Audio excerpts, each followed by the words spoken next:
বংশধর যারা রক্ষার আগে মাতৃভূমিকে রক্ষা করেন, এরা যাতে বাংলার মাটিতে আর সমাজ করতে না পারে।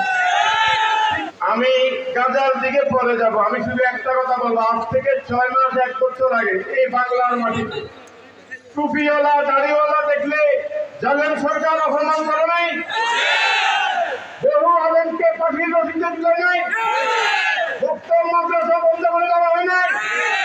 এরা হলো ইসরায়েলি বংশধর, এরা হলো ইসরায়েলি বংশধর যারা রক্ষার আগে মাতৃভূমিকে রক্ষা করেন, এরা যাতে বাংলার মাটিতে আর সমাজ করতে না পারে। ঠিক কিনা?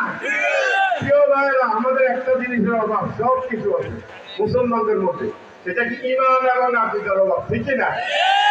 যখন পবিত্র মক্কা নগরীর বাদশা আজরহ তার বাহিনী নিয়ে আক্রমণ করছিল, আল্লাহ তাআলা তার কুদরত দিয়ে মক্কা নগরীকে রক্ষা করেন নাই?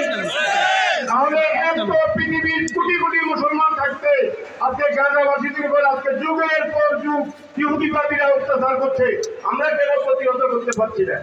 একদিকে রক্ত বন্যা, আরেকদিকে কি কনসার্ট হচ্ছে মুসলমানদের মধ্যে, হচ্ছে কিনা বলে?